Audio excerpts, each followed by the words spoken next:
Mudah-mudahan bisa dipahami sebaik mungkin. Jadi begini, bagi yang mungkin belum punya ide sama sekali seputar masalah ini, kita berikan gambaran terlebih dulu, Ustaz. Di Al-Quran itu ada ayat yang mutasyabihat, ada ayat muhkamat. Gampangnya begini, mutasyabihat ini ayat yang samar maknanya. Kayak tadi contohnya, Yadullah fawqa aydihim. Terjemahan Indonesia mengartikannya tangan. Wa yabqa wajhu rabbik dzul jalali wal ikram. Dan kekalah wajah. Terjemahan dari wajah, wajah. Yanzilu rabbuna ila sama'i dunya. Yanzil terjemahan Arab Indonesia itu turun. Apa ini maksudnya? Tangan, wajah, turun. Ada lagi hadis-hadis lain sebagai sampel. Yukshafu an saqin. Aywa, betis. Tuhan punya betis. tapi ada ayat yang muhkamat. Qul huwallahu ahad. Katakan Tuhan itu Esa. Apa itu Esa? Ya Tuhan Esa tidak berbilang, selesai.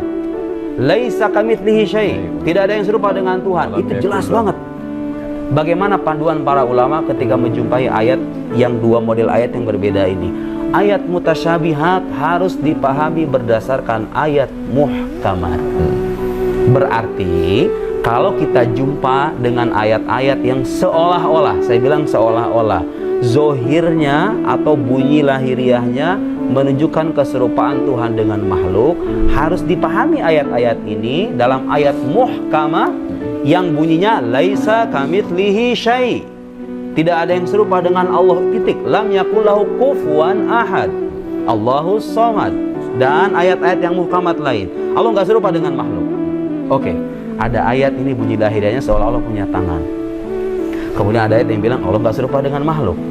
Ar-Rahman al-'arsy istawa. Oleh sebagian orang diterjemahkan bersemayam, termasuk terjemahan Al-Quran yang beredar. Itu terjemahan perlu kita koreksi sebetulnya. Nah, saya berkali-kali tidak bosan untuk mengingatkan terjemahan Al-Quran bukan Al-Quran. Al-Quran itu bahasa Arab. Kalau mau tahu bahasa Arab itu keunikannya saudara, satu lafaz maknanya bisa banyak.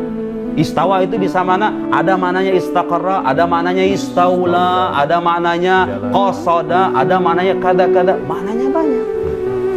Jadi jangan hanya berpajang, ini terjemahan dari pemerintah. Enggak. Kita harus nanya, fasalu ahla dzikr in kuntum la ta'lamun.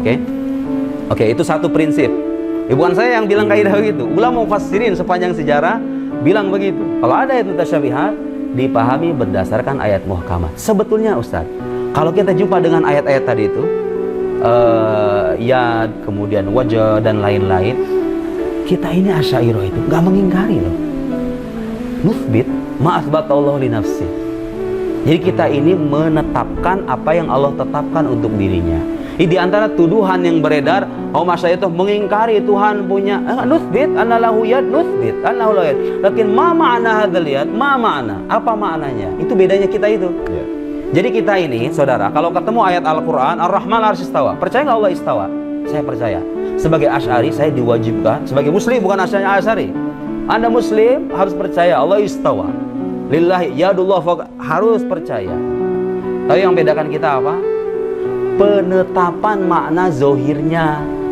Jadi kita ini percaya, bahkan sebagian ulama itu menyebutkan amiruha kama ja'at. Jadi biarkan ayat-ayat itu sebagaimana adanya. Kenapa harus begitu? Karena kalau kita pahami secara zohir, pada akhirnya seolah-olah Tuhan itu menjadi serupa dengan makhluk. Sementara itu bertentangan dengan ayat laisa kamitslihi syai'. Allah tidak serupa. Jadi Al-Quran yang mengatakan Allah tidak serupa dengan makhluk. Kalau kita pahami ayat itu istawa bisa berarti duduk. Kalau duduk di tempat artinya kalau tadinya tidak bertempat, kemudian bertempat, berarti ada perpindahan dong kalau begitu. Sama dengan makhluk dong kalau gitu kan. Allah qadim, tidak bermula. Kalau Allah bertempat berarti Allah ada permulaannya. Syuf, lihat. Ya bagaimana ulama-ulama Asy'ariyah itu bukan mengingkari, bukan ta'til. Ta'til itu mazhab yang menafikan sifat-sifat Allah. Boleh tanya sama ulama atau pelajar deh, jangan ulama Asy'ari manapun, terutama pelajar Al-Azhar, karena Al-Azhar ini muassasah yang berpegang teguh pada mazhab Asy'ari. Tanya sama mereka, Anda mengingkari nggak sifat-sifat Allah? Enggak. La nuthbit ma'athbatahu li nafsi. Anda mengingkari nggak Ar-Rahman al-'arsy istawa? Saya tidak mengingkari. Anda mengingkari ya Allah fakir, tidak mengingkari. Wa yabqa wajh, Anda mengingkari? Tidak mengingkari. Kita menetapkan. Hanya saja kita tidak mengakui makna zohir dari ayat-ayat ini. Kenapa begitu? Ya karena Allah menurunkan ayat yang muhkam yang bilang laisa kamitslihi syai'. Itu satu ya. Kemudian begini Ustaz, ajaran Ahlussunnah wal Jamaah, kalau kita baca kitab Ibanah, itu Imam Abul Hasan menganut mazhab tafwid. Jadi kalau kita baca Ibanah nggak usah aneh ya, bahwa Allah itu lillahi yad, lahu ain, lahu kada kada, menetapkan tuh hal-hal semacam itu. Tapi bila kaif. Beliau ketika menyebutkan Ar-Rahman al-Istawa, istiwaan 'alal wajhil ladzi qala, 'ala ma'na alladzi arada, istiwaan munazzahan 'anil mumassati wal istiqrar. Istiwa yang tersucikan dari kedudukan, duduk, penetapan, menetap. Jadi istawa bukan berarti duduk dan menetap. Sementara kalau kita merujuk pada ulama-ulama golongan tertentu, istawa bimana istaqarra fis sama. Allah itu duduk di langit. Jelas. Jelas. Imam Abul Hasan mengingkari istawa enggak? Sifatul istiwa diingkari enggak? Ini perlu catat. Kalau ditanya sama Asy'ari, sifatul istiwa kasifah sebagai sifat diingkari enggak ada? Tidak. Makanya kita bukan mu'attil. Yang mu'attil adalah kalau la nu'min bil istiwa, la nu'min bis sifat al-ilahiyah, la nu'min kadza, Allah zat, mazhab Mu'tazilah misalnya. Mengingkari kan sifat-sifat itu? Boleh dituduh sebagai mu'attil. Mazhab Asy'ariyah tidak. Justru itu mazhab yang menyucikan Allah dalam bentuk yang kalau enggak dikatakan paling ideal, mendekati ideal. Jadi kita menetapkan sifat-sifat Allah semuanya, tapi ada sifat-sifat yang kalau zohirnya dibaca dan diamini bisa menjurus pada tajsim. Ulama Asy'ariyah punya dua sikap.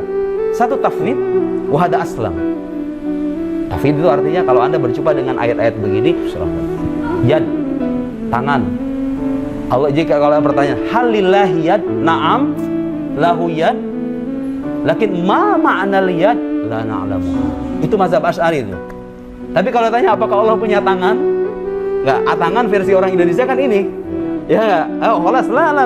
Jarihah. Iya, jarihah. Dibedain ya, bedakan. Kita harus bedakan itu. Jadi mazhab Asy'ariyah yang mutaqaddimin termasuk Imam Abul Hasan kalau bertemu dengan ayat-ayat ini tidak menetapkan makna zohirnya, tapi mengimani itu sebagai sifat. Apakah itu sifatul af'al, apakah itu sifatul dat, itu persoalan lain. Yang jelas itu sifat. Kita tidak mengingkari, Ustaz. Mazhab Asy'ariyah tidak mengingkari. Jadi jangan itu kita mu'attil. Cuman kalau kita maknai zohirnya itu bisa menjurus pada tajsim. Nah, berhubung makin kesini makin banyak mujassim, orang-orang menyamakan Tuhan dengan makhluk, akhirnya apa?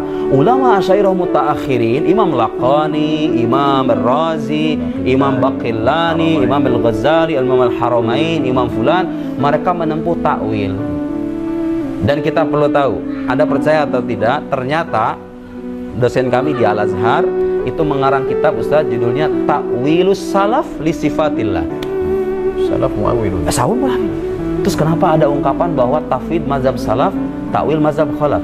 Hada min haitsul ghalib. Yang dominan ganti salaf itu tafwid. Tapi bukan berarti nggak ada yang mentawil.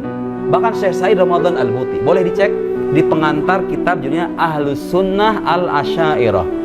Syekh Muhammad Said Ramadan Al-Buti, bukan Muhammad Nuruddin.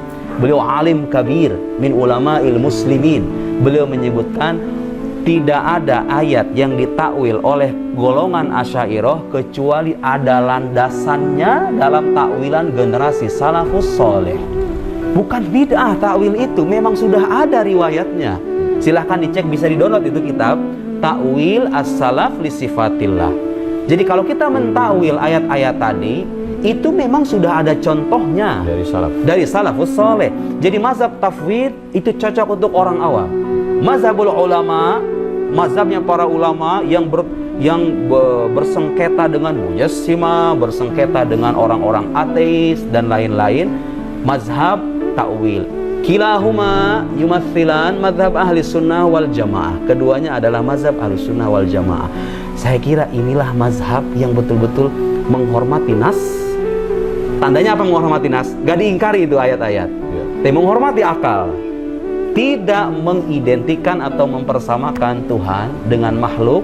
Karena ayat-ayat dan hadis-hadis semacam itu kalau dipahami secara zahirnya bisa menyerupakan Tuhan Allah Subhanahu wa taala dengan makhluk. Jadi semua adalah dasarnya, karena pada akhirnya tafwid adalah dasarnya, tawil adalah dasarnya, begitu ya. Karena semuanya itu pada akhirnya ingin menyucikan Allah. Subhanahu wa ta'ala.